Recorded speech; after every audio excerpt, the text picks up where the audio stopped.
오늘의 시사 뉴스를 요약해주는 여자 클라입니다. 이번 한 주 동안은 어떤 이슈가 국민적인 관심을 끌었을까요? 제가 3가지 키워드 선택해봤거든요. 지금부터 시작합니다. 제가 첫 번째로 꼽은 키워드는 바로 이재명 체포동의안 가결입니다. 이 뉴스 안 꼽을 수가 없었습니다. 헌정사상 처음으로 제1야당 대표의 체포동의안이 국회 본회의를 통과를 한 건데요. 295표 가운데 149표가 가결, 그리고 부결은 136표, 그리고 기권이 6표, 무효 4표로 결국 체포동의안이 처리가 됐습니다. 내년 총선을 지금 6개월여 앞두고 있기 때문에 민주당에서는 혼란이 불가피한 상황입니다. 그 체포동의안이 가결된 그날 박광훈 원내대표 등 원내 지도부가 총사퇴를 했고요. 그리고 이제 9월 26일에 민주당 새 원내대표를 뽑기로 했습니다. 이 체포동의안이 가결된 날 일명 개딸이라고 불리죠. 이재명 대표의 지지자들이 강하게 반발했습니다. 국회 앞에서 시위를 벌이기도 했고요.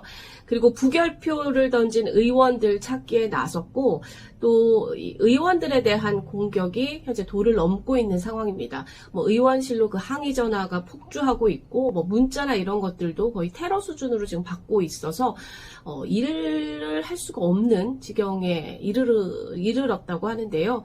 사실상 본회의 전에 또한 부결을 독려했던 민주당이었던 만큼 당혹스러움을 넘어서 사실상의 그 심리전 분당 상태라는 말까지 나오고 있다고 합니다.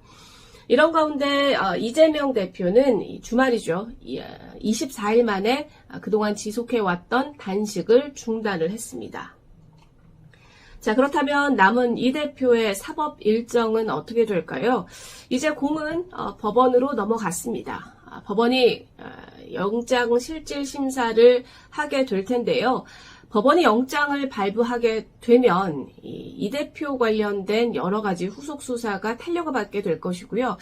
만약에 기각이 된다고 한다면 그동안 이 대표와 민주당이 주장해왔던 이 정치수사, 정치 탄압이라는 주장이 힘을 받게 될 것으로 보입니다.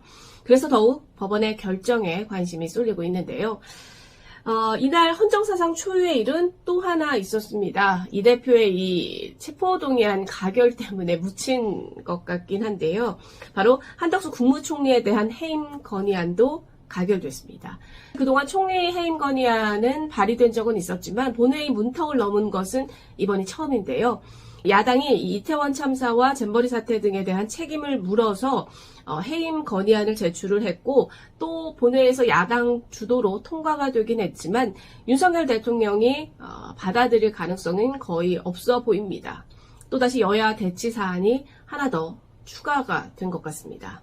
여러분은 이번 이 대표의 체포동의안 가결에 대해서 어떻게 생각하시나요? 곧 추석인데 명절 민심은 어떻게 나타날지 저도 궁금합니다. 이 대표의 사법 리스크로 인해서 여야의 대치 국면은 너무나 장기간 이어졌습니다. 1년 내내 이어진 거겠죠? 이 대표가 대표로 취임된 이후 계속됐으니까요. 그런데 지금은 여러분 정기국회 기간입니다. 국회가 본연의 일을 할 시간이라는 거죠. 국정감사 있죠. 내년도 예산안 심사도 앞두고 있습니다. 또한 국민들에게 필요한 너무나 수많은 법안들이 통과를 기다리고 있습니다. 이렇게 제1야당 대표의 사법 리스크에 이어서 해임 건의안 가결까지 이 과정 속에서 지금까지 여야 간 대화는 물론 대통령과 야당 간의 대화는 사라진 지 오래죠. 지금 이런 상황을 보면 사실 정치는 어디로 가고 있고 그 흐름 속에서 국민은 어디에 있는지 정말 궁금할 따름입니다. 네, 제가 두 번째로 꼽은 키워드는 바로 이겁니다. 언제까지 오를까? 기름값입니다. 네, 요즘 주유하러 가기 무섭다 이렇게 말씀하시는 분들 참 많을 것 같은데요. 어느덧 휘발유 평균 가격이 1,800원대를 육박하고 있습니다. 한국석유공사 유가정보 시스템에 따르면 9월 셋째 주까지 11개월 연속 기름값이 올랐다고 합니다. 차 운행하시는 분들, 기름 사용하시는 분들한테는 다 부담이 될 수밖에 없는데요. 동생이 그러더라고요. 그러면 기름값 대체 언제까지 오르는 거냐. 그래서 제가 이렇게 대답을 했습니다. 당분간은 주유소 갈 때마다 기름 그냥 꽉꽉 가득 채워라. 만땅 채워라. 라고 얘기를 했는데요. 왜일까요? 이렇게 기름값이 계속해서 상승세인 것은 가장 큰 원인은 바로 국제유가가 지금 상승하고 있기 때문입니다. 세계 3대 원유인 이 서부 텍사스산 원유와 두바이유 그리고 브렌트유가 모두 지금 90달러 선을 넘어섰습니다. 그러면 왜 이렇게 국제유가가 상승할까요? 바로 사우디아라비아와 러시아 등이 감산을 하고 있어서 이게 가장 큰 원인으로 지금 꼽히고 있습니다. 그렇다면 우리가 또 궁금한 건 과연 이 상승세가 언제까지 이어질지일 텐데요. 일각에서는 연말까지 100달러를 돌파할 것이다 이런 전망도 나오고 있고 또 일각에서는 일시적이다 이런 분석도 나오고 있습니다. 그렇다면 우리나라는 사실상 거의 수입에 의존을 하고 있잖아요. 그렇기 때문에 국제유가가 이렇게 계속해서 오르면 우리나라도 직격 영향을 받을 수밖에 없는데요.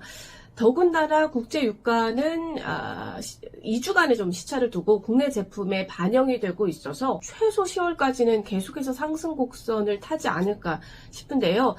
여기에 정부는 10월 말까지인 유류세 인하 조치를 더 연장하는 방안을 지금 검토하고 있다고 합니다. 그러니까 우리가 지금 사고 있는 이 가격 자체가 현재 정부가 유류세 인하 조치가 들어간 가격이라는 거죠. 그렇다면은 만약 10월 말에 이 인하 조치가 끝나게 되면 11월 달은 사실상 더 오를 수밖에 없는 상황인 거죠. 이 주요 이 산유국들의 감산이 언제까지 이어질지는 모르겠지만 어쨌든 우리나라의 이 기름값 고공행진은 최소 몇 개월은 더 이어지지 않을까 싶습니다. 고공행진 불가피하다는 점 참고하셨으면 좋겠다는 생각에서 제가 이번 주 두 번째 키워드로 꼽아봤습니다. 네, 제가 세 번째로 꼽은 키워드는 바로 이겁니다. 신상털입니다. 지금 신문에는 사돈의 8촌까지 공개합니다. 이렇게 나와 있는데요. 학부모들의 과도한 교권 침해로 스스로 목숨을 끊는 교사들이 늘고 있다, 이어지고 있다, 이런 뉴스 제가 앞서 시우녀에서도 언급한 적이 있는데요. 이 교사들의 교권을 바로 세우기 위한 그 교권 4법이 결국 이번 주 본회의에서 다행히 통과가 됐습니다. 특히나 교사들이 어려움을 호소했던 그 부분 중에 하나가 일반적인 일상적인 이런 이 생활 지도에 대해서 아동학대로 신고를 해서 굉장히 정신적인 그런 고통을 호소한 선생님들께서 많았는데요. 이 부분은 이제 정당한 사유 없이는 불가능하게 됐습니다. 굉장히 그래도 그나마 다행인 소식인데요. 그런데 이번 이 사건에서 또 다른 문제가 논란이 되고 있습니다. 바로 무고한 신상털입니다. 사망교사 가해자로 된 학부모는 물론이고 그 자식이나 그 주변 친척까지도 이 신상을 SNS상에서 공개하는 일들이 계속해서 벌어지고 있는 건데요.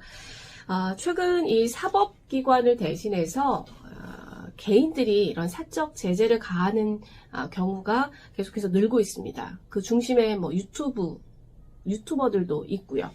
최근에 한 유튜버가 그 부산의 돌려차기 피해자의 신상을 공개하기도 했었죠. 사법기관이 바로바로 즉각적으로 하지 못하는 것들을 개인이 하다 보니까 일반 국민들이 봤을 때는 좀 통쾌하다라는 감정을 느낄 수도 있고 그래서 더 열광하고 있는 게 아닐까 싶은데요. 그런데 이건 좀 우리가 좀 잘 생각해 봐야 될 지점이 있는 것 같습니다. 저는 무고한 피해자가 발생할까 좀 걱정이 되는데요. 여러분들은 이게 잘하는 거라고 생각을 하십니까? 아니라고 생각하시는 분들도 계실 거고, 아니다라는 생각을 가지면서도 나도 모르게 보고 있는다던가, 동참하거나, 이런 분들도 계시지 않을까 싶습니다. 범죄 당사자만이 아니라 아무 죄가 없는 그 주변 사람들, 가족, 친척까지 피해를 입는다는 것. 또한 당사자 신상 공개로 인해서 또 죄 없는 주변인들이 겪어야 할 고통도 사실 우리 눈에는 보이지 않지만 잘 살펴봐야 할 부분이 아닌가라는 생각이 들었습니다. 제가 최근에 그 SBS에서 반영하는 드라마 7인의 탈출이었나요? 혹시 보신 분 있으신가요? 제가 우연찮게 몇 장면을 봤는데 거기서 이 유튜버가 거의 인민재판식 방송을 하더라고요. 한 사람에 대해서. 근데 물론 그 장면들이 드라마다 보니까 좀 과장된 부분도 있고 과한 부분도 있는데 저는 사실 그 장면을 보면서 어떻게 보면 지금 현실을 좀 반영한 그런 모습이 아닐까 싶었습니다. 좀 끔찍하다라는 생각도 들었는데요. 죄를 지은 사람이 당연히 그에 합당한 죄값을 치러야 하고 또 국민적 비판도 받아야죠. 그런 죄를 지은 사람이. 그런데 그 주변 사람은 죄가 없습니다. 아마 여러분들도 다 잘 아실 거라고 생각합니다. 근데 우리가 자극적으로 또 호기심으로 하는 그런 행동 하나하나가 그분들에게는 큰 상처가 될 수 있다라는 점 생각을 해봐야 하지 않을까. 특히나 요즘 같은 시기에. 그래서 제가 이번 주 세 번째 키워드로 꼽아봤습니다. 네, 마지막으로 언시생들을 위한 팁 나갑니다. 제가 오늘 세 가지 키워드를 꼽았는데요. 그 중에 첫 번째 키워드로 꼽은 이 이재명 대표의 체포동의안 가결, 그리고 한덕수 국무총리의 해임 건의안 가결. 사실 이 본회의에는 또 하나의 헌정사상 최초로 일어난 일이 있었습니다. 바로 검사 탄핵안도 처음으로 가결이 됐는데요. 이 세 가지 헌정사상 처음이잖아요. 이런 것들은 사실 시사 문제로 충분히 나올 법하죠. 그러니까 요거 꼭 체크해 놓으시길 바라고요.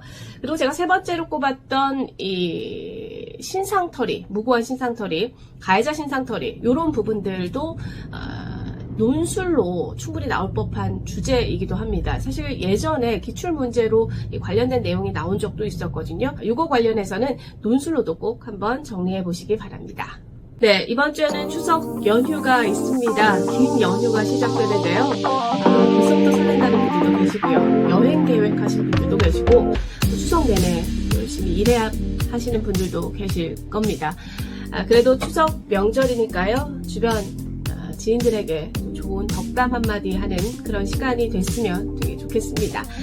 그래도 맛있는 거 좀 많이 드시고요. 저는 추석 명절이 살짝 지난 그 주말 다음 주에 다시 찾아뵙겠습니다. 여러분 한 주간 너무 수고 많으셨고요. 시사 뉴스를 요약해주는 여당 클럽